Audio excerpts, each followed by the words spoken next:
Hello students, welcome to essntials. So we are back again with the very important instincts and the content for why some aspirants succeed and others equally do fail in the competitive exams, whether it might be a UPSC journey or KPSC journey or any of the state public service commission examination. So in that particular perspective, let's do start today's content, which is highly very important for your UPSC as well as for your KPSC or any of the state public service commission examination point of view.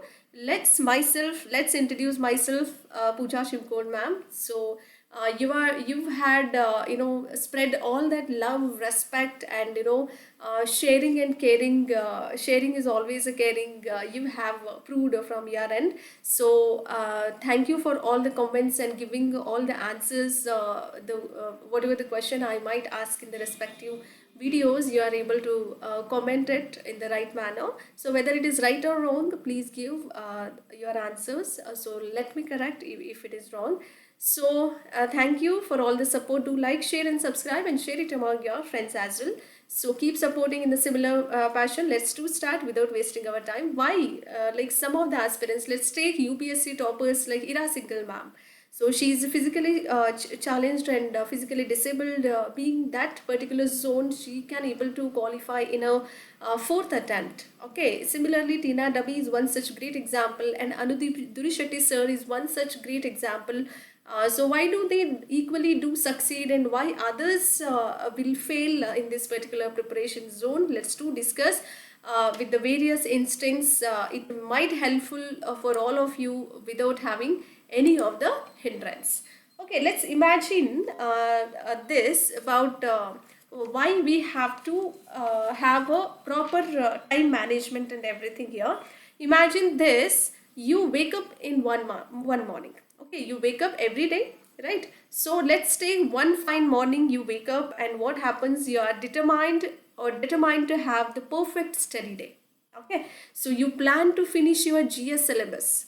Okay, you wake up in one fine day morning, and what happens? You are very determined towards your perfect study hours or perfect study day. You have planned very well, and for the beauty of this UPSC preparation actually needs your time management and consistency and your discipline and your determination.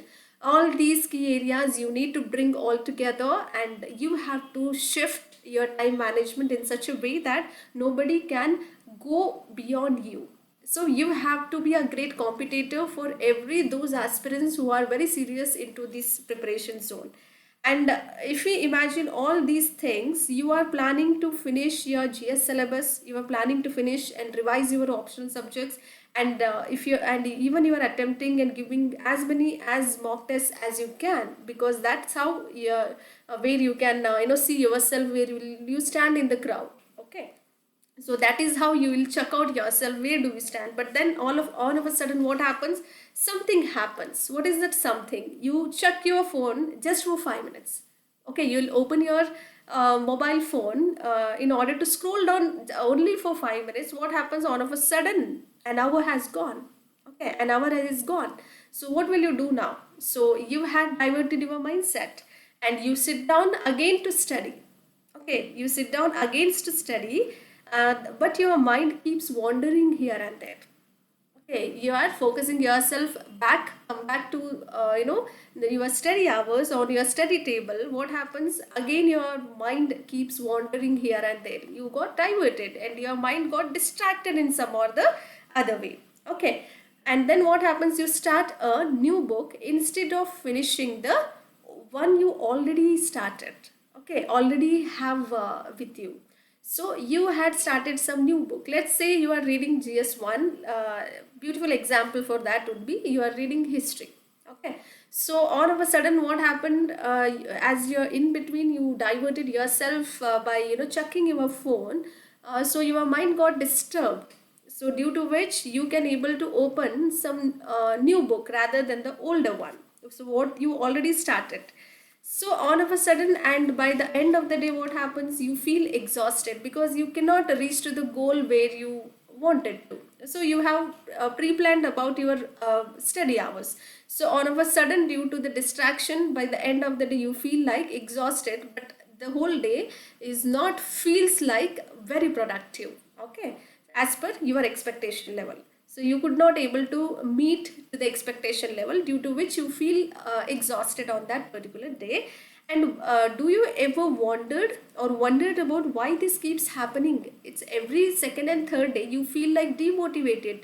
After giving mock tests, especially, you feel like depressed, demotivated. I'm reading so many books, multiple books I'm reading, but still I couldn't able to get a good score out of it. So that is how you need to motivate yourself, by pushing you yourself is the biggest task when it comes to competitive exams. So why do you ever wondered why this keep on happening with every one of you, not just you, it is with everyone? So the answer is so simple: your character and your habits. Okay, your character and your habits plays a very crucial role to shape your UPSC journey more than you do realize. Okay, so your daily habits and your character and disciplinary sort of a characters will bring and will shape your UPSC journey more than you do realize. And we often think UPSC is just about reading multiple books, right? So we do have a mindset like, we often think UPSC is just about studying more amount of books and reading more certain relevant books, and we are practicing more number of tests also, right? So we had that dilemma and mindset. Even those who are coming from non UPSC or non competitive exams, uh, people will also get to know that the person who is reading and preparing for any of the competitive world or competitive exams, they need to sit for 12 to 18 hours in common, they used to say. But that is not the case over here. Every toppers who got succeeded in this particular examination, you need to be very consistent on a day-to-day basis. At least you need to read 6 to 8 hours is minimum. Okay, that is more than enough, beyond which your mind will not take everything, or you cannot feed into your brain that you can able to understand each and everything whatever you are reading beyond 8 hours of your study or 6 hours of your study. Whatever you are reading, you have to read it in a productive way. Okay, it should not be like, just for the sake of reading you are reading. No, that should not gonna happen. So that is how. But the truth is, your daily habits and your mindset and how you handle stress are the real game changers here.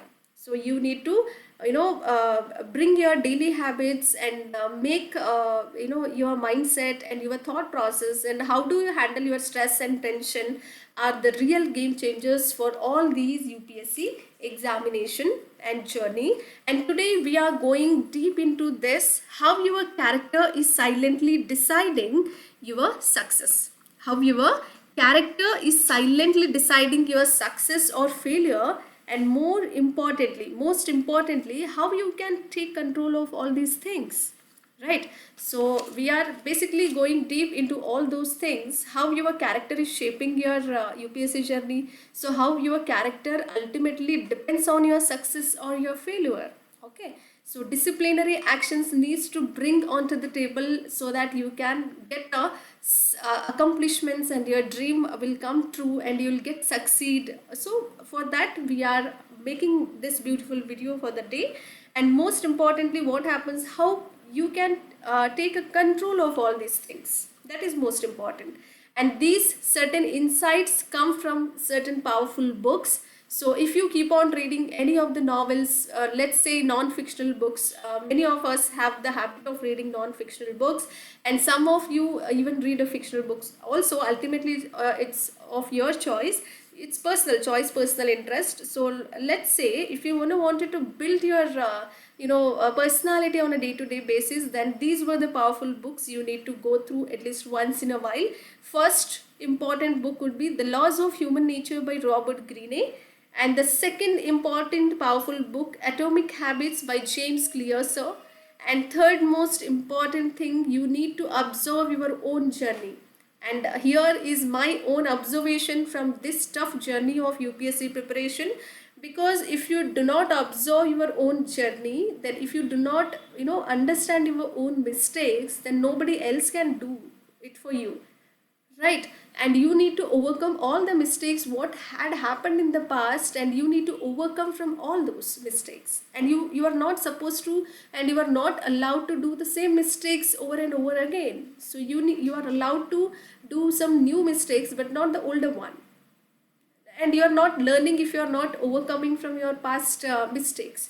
So that is how you need to push yourself in the journey of all these competitive exams, whether it is your life journey throughout your lifetime video.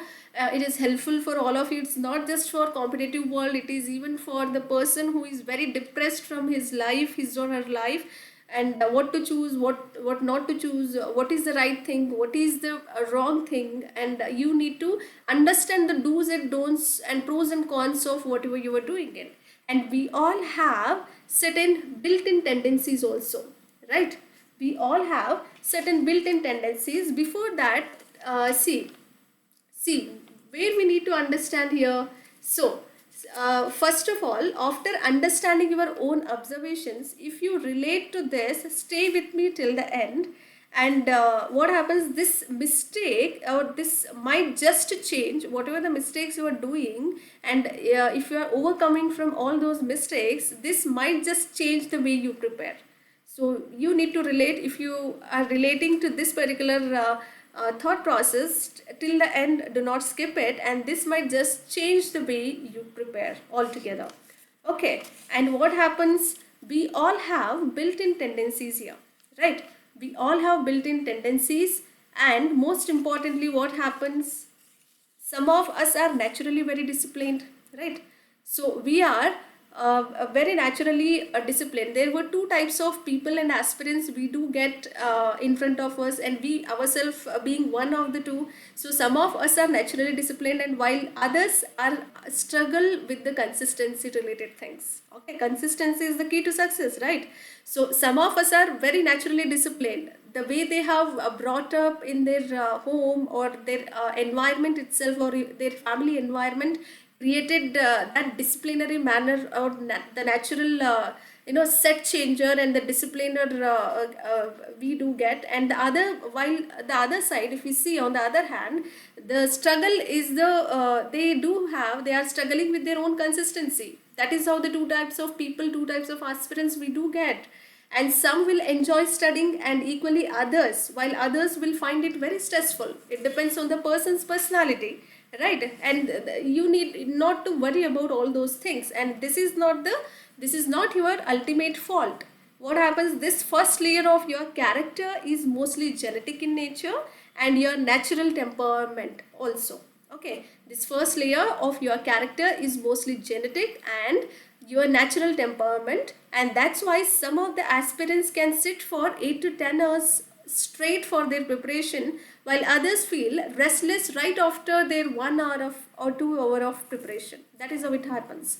So there were two types of aspirant, as I already mentioned, but here is the key. Okay, what is the key here? Here is the key. Your natural tendencies don't decide your future. Natural tendencies will not decide your future ultimately, and you can train yourself in such a way to become more focused towards your preparation, or towards your dream, or towards your goal, and more resilient also, and more consistent, even if it doesn't come naturally to you.